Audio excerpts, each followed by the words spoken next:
Good afternoon. Thanks for joining us. I am Mike Benner, Public Information Manager here at the Portland Police Bureau. We are, of course, here to discuss the events of last night where two of our officers were shot while on duty. I can share that at 8:21 last night, officers assigned to our North Precinct responded to the area of Northeast 21st Avenue and Northeast Clackamas Street. The caller, who contacted 911, reported that a man he did not know had threatened him with a knife. Officers arrived and located the suspect on Northeast Clackamas Street between Northeast 16th Avenue and Northeast 17th Avenue. Sometime during this encounter, the suspect fired shots at the officers, striking both of them. The officers were transported to the hospital by ambulance. I can share that one officer sustained 2 gunshot wounds and the other sustained 1. The suspect fled on foot, and additional officers immediately set up a perimeter. As you know by now, a large-scale search followed, hours-long search, mind you, with our Special Emergency Reaction Team, Crisis Negotiation Team, and Air Support Unit. We used our Unmanned Aircraft Systems Unit, also known as drones, as well as a canine, but we were unable to locate the suspect and suspended the search early this morning. We did release a photo of the suspect. Here are 2 images right here. He appears to be a white male in his mid-30s with facial hair. He was wearing a black baseball cap, black jacket over a gray hooded sweatshirt.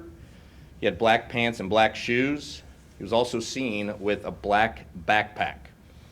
We have received numerous tips from the public and want to thank everyone for their assistance. If you live in this area, we ask that you check your security cameras if you have not been contacted by police yet. And once again, please email any tips to crimetips@police.portlandoregon.gov. And now I'd like to introduce Deputy Chief Chris Jovic. Chris spelled C-H-R-I-S and Jovic spelled G-J-O-V-I-K. Deputy Chief. Thanks, Mike. Good afternoon. Last night, 2 of our officers were shot while doing the work they swore an oath to do, protect others, even at great personal risk. Both of the injured officers were incredibly fortunate. 1 inch can make all the difference when you're dealing with gunshot wounds, and the outcome could have been far worse for the injured officers. It's a moment that shakes our police family to its core. It's a reminder that beyond this uniform and badge are human beings. Our officers are parents, spouses, sons and daughters, and friends within our community. They have active and meaningful lives and people who support and love them. We are beyond grateful that both officers remain in stable condition this afternoon. We are keeping them and their loved ones close to our hearts. No one should face gunfire simply for showing up to serve. I'm incredibly proud of the courage shown by our officers involved and by every member of PPB who ran to danger to help their coworkers and the community. Their bravery reflects the very best of our profession. We are incredibly appreciative of our support shown by the community. Mayor Wilson, DA Vasquez, other elected officials, and members of our law enforcement community have reached out in support. But lastly, I want to speak directly to the people who live and work in the Sullivan's Gulch neighborhood. I know the fear and uncertainty you're feeling right now is very real. While we haven't apprehended the suspect responsible, we want to assure you that we have dedicated homicide detectives and officers assigned to this case, and we will pursue all leads to bring this person into custody as quickly as possible. You may see an increased presence, police presence in the area as we work to solve this case. And please know that if we had information that suggested an immediate risk to the public, we would put that information out to you for your safety. And once again, if you saw anything or have security footage of the incident, please contact us through our tip line. Thank you, and now I'd like to introduce DA Nathan Vasquez.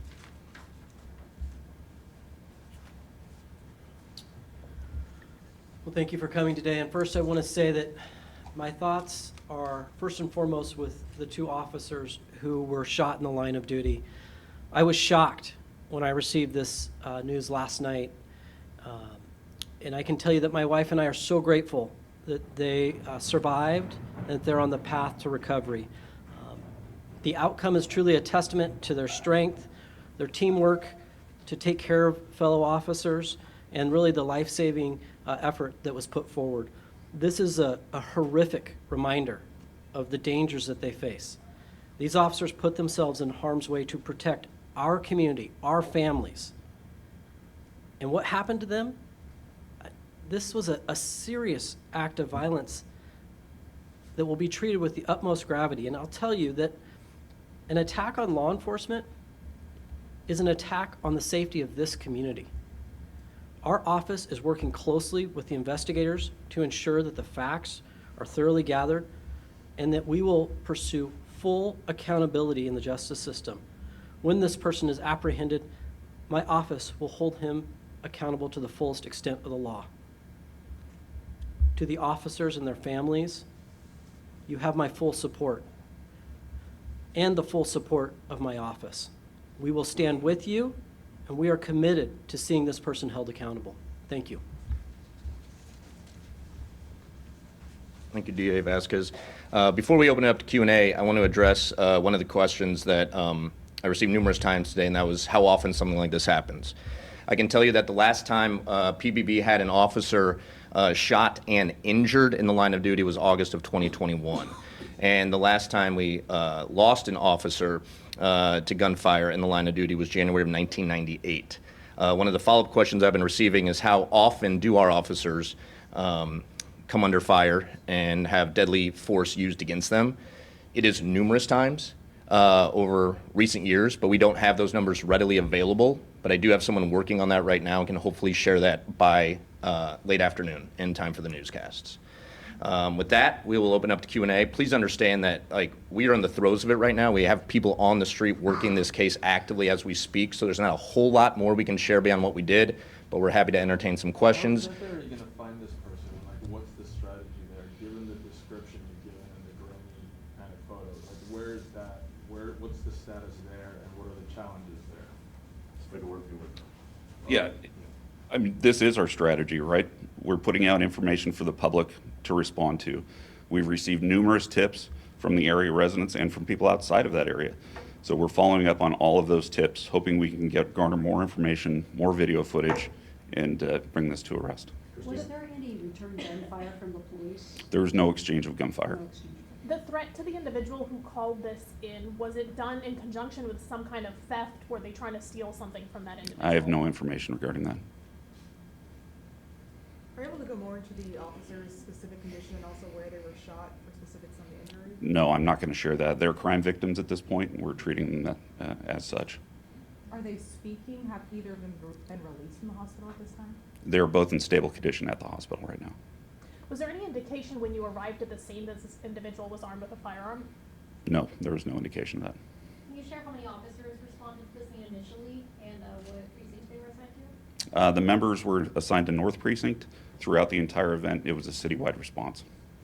So when the officers arrived, was there any exchange of words? Like, was there any communication between this individual and the officers? What was said? I don't know specifically what is said. I've not viewed the body camera footage. That is all being handled by detectives.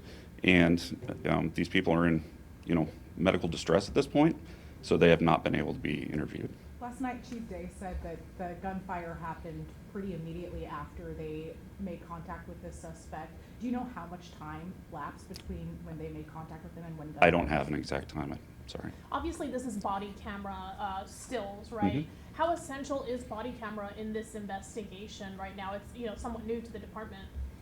Yeah, over the last year and a half, we've had our body cameras, and this is going to be incredibly important to closing this case. Do you have other surveillance from the area that you're? We're taking in all tips right now, and we're following up on all of them. I don't have a specific number of surveillance cameras that we have.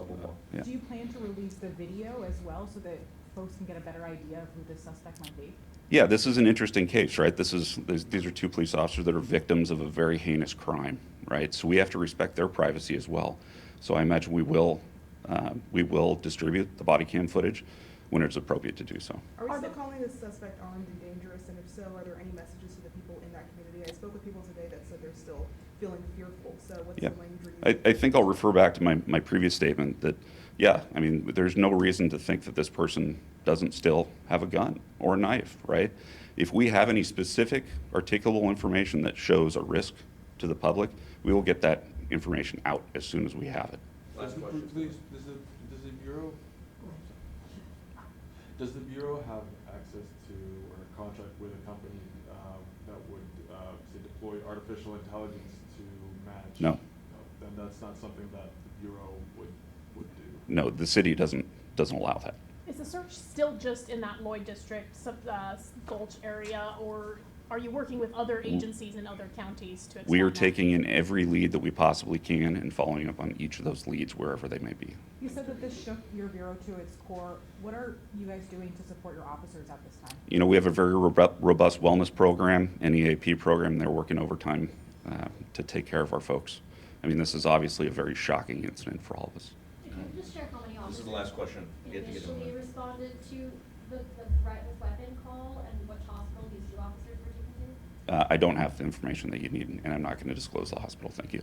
All right, thank you, everyone. As I shared, I will do my very best to get you those numbers via email later this afternoon in time for your newscast. Appreciate you being here, and thank you for understanding the gravity of the situation. Thanks.